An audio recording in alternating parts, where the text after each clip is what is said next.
Good morning, everyone. Welcome back to the Center for Off-Road Research and Shenanigans.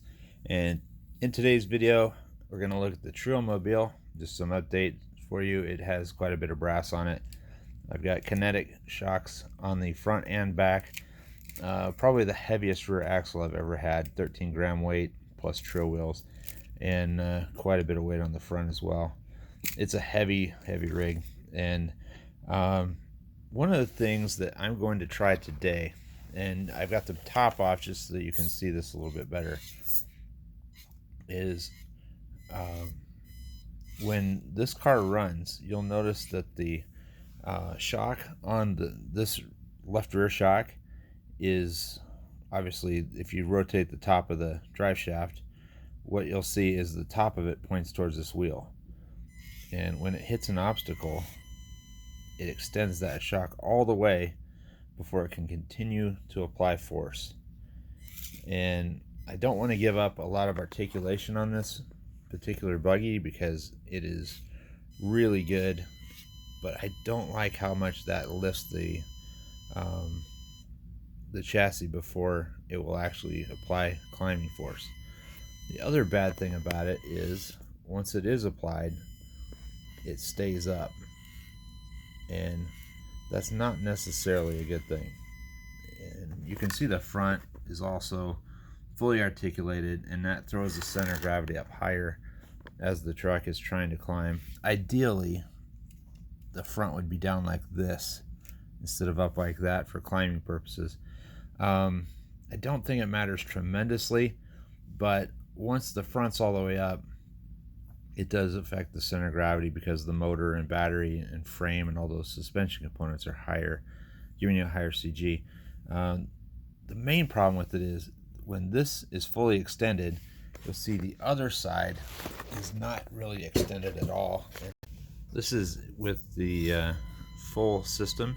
You can see that as this car climbs, it starts off level as it approaches the rock, but then as torque is applied to the rear axle, it leans to the right, and it's fully compressing the shock on this side and fully extending the shock on the other side. And it works okay, but I would like that to stay a little bit flatter during these climb portions. And mudslingers are really good on rough rock. I mean, they're fantastic for that. At least as good as scramblers, if not just a bit more grip on certain surfaces.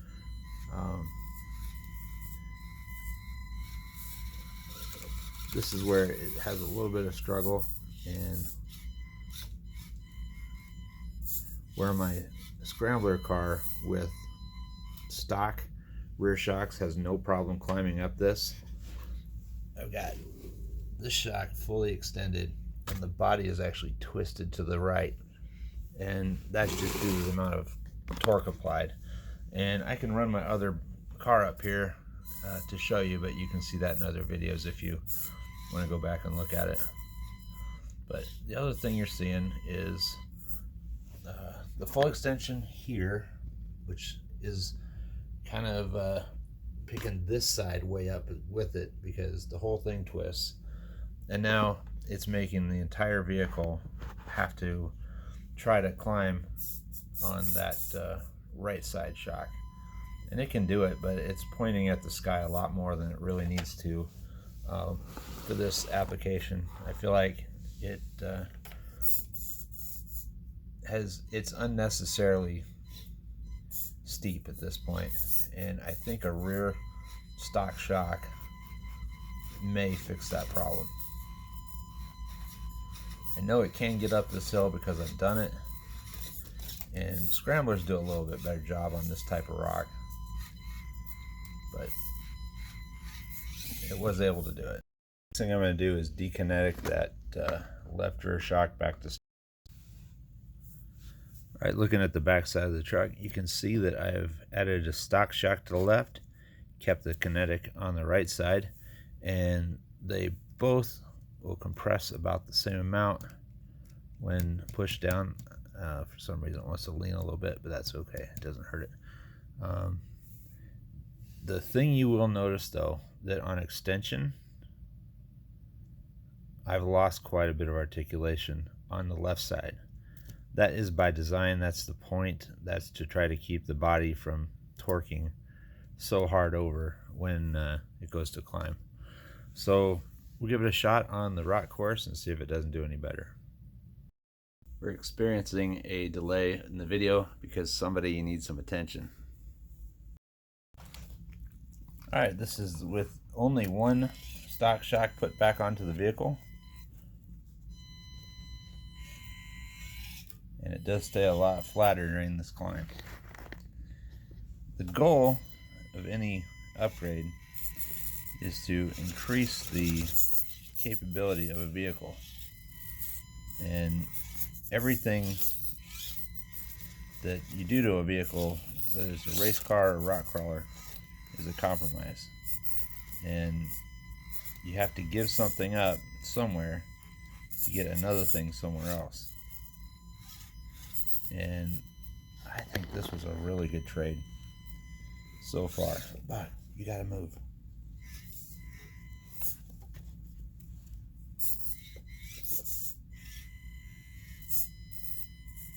This is just pin the thing down. It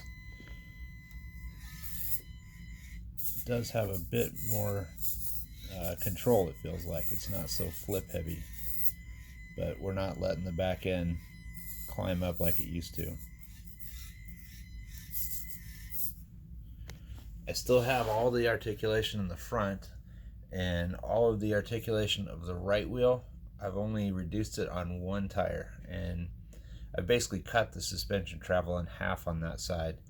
So I'll finish this climb here, and then we'll put it up on the other hill and see how it does with that one.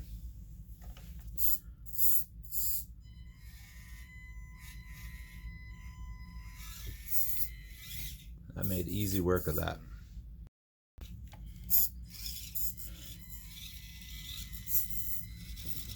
Back to the original hill. It's still wanting to compress on the right side, but the left side's not lifting like it was.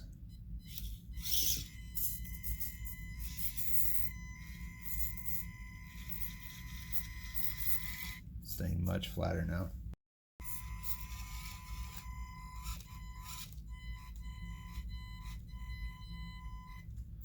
I still have that full articulation on the right, which is what I wanted. But the left rear tire is a critical one on both the SCX24 and the Enduro 24. That's where you get your climbing ability from, is that left rear, and it does make a huge difference. Now this particular point here, when I gas it a little bit, it raises that front tire, and it would have raised it even farther had it been able to articulate fully. So I'm gonna have to do some testing for a while just to make sure that it's doing exactly what I want it to do. But I'll try and get this set up in a way that you can make it up over that rock.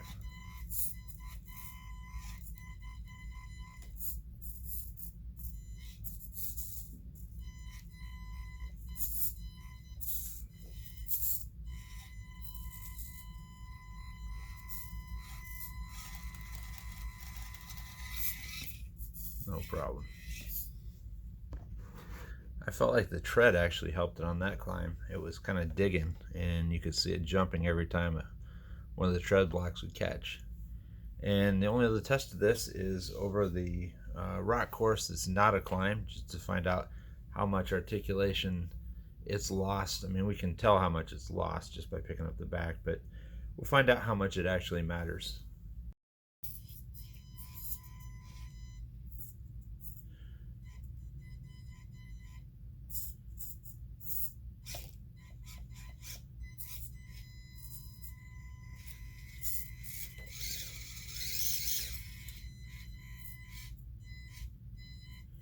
The only place this is going to matter here is it's going to want to carry the right front and the left rear a little bit earlier than the other tires will carry in the air, and that's not necessarily a bad thing. It'll side hill a little bit better now to the right, and even though I've lost a little bit of the articulation in the left rear, it's still present in the other three corners, and it doesn't look like it's hurt the performance of this any. If anything, it's just giving it a little bit of boost during the climb. My initial thoughts on it so far, I like it.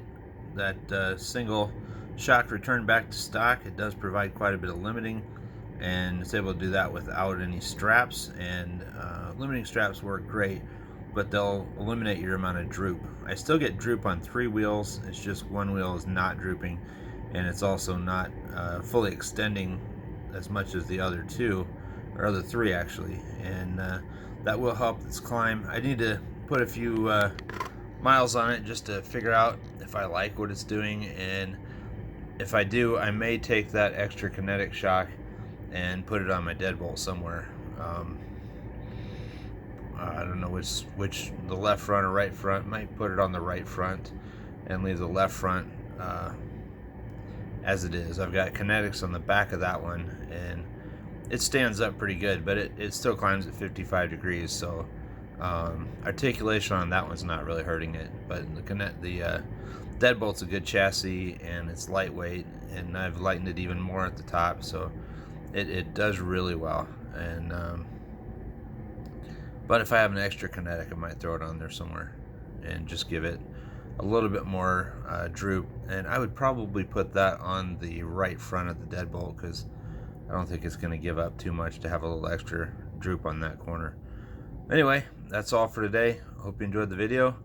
And when it comes to modifying stuff, nothing is sacred, and you should try everything out once. Just make sure you like it, and who knows, you might find something you really enjoy. That's all for today.